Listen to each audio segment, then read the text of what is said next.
সূর্য কেবলমাত্র সৌরজগতের নক্ষত্র নয়, জ্যোতিষে এর অবদান বিশেষ গুরুত্বপূর্ণ। আমাদের জীবনের প্রতি মুহূর্তে রবি গ্রহ তার প্রভাব ফেলে যাচ্ছে। রবির কুপ্রভাবে অর্থাভাব, সংসারে কলহ, পড়াশোনার অবনতি, ব্যবসায়িক ক্ষতি ইত্যাদি নানান সমস্যা দেখা যায়।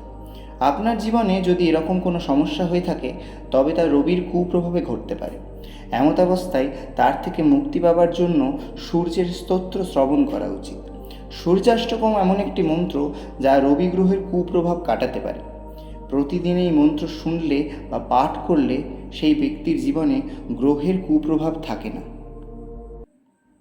সূর্যাষ্টকম। आदिदेव नमस्तुभ्यां प्रसीद मम भास्कर। दिवाकर नमस्तुभ्यां प्रभाकर नमस्तुते। सप्तशोरथमारूरं प्रचण्डं काश्यपध्वजं श्वेतपद्मधरं देवं त्वं सूर्यं प्रणमाम्यहं। लहितं रथमारूरं सर्वलोकपितामहं महापापं हरं देवं त्वं सूर्यं प्रणमाम्यहं।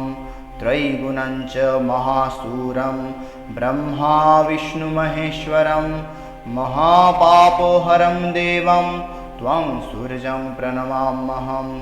ब्रह्मितं तेजसं पुञ्जं वायुराकाशमेव च प्रभुस्तं सर्वलोकानां त्वं सूर्यं प्रणमाम्यहं।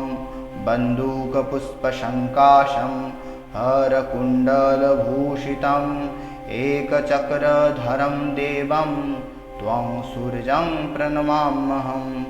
विश्वेश्वं विश्वकर्तारं महातेजप्रदीपनं महापापहरं देवं त्वं सूर्यं प्रणमाम्यहं।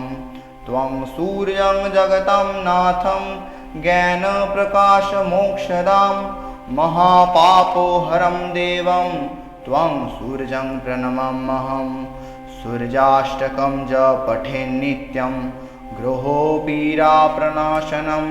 अपुत्र लभते पुत्रं दरिद्रो धनवान् भवेत् इति श्रीसूर्याष्टकं सम्पूर्णम्।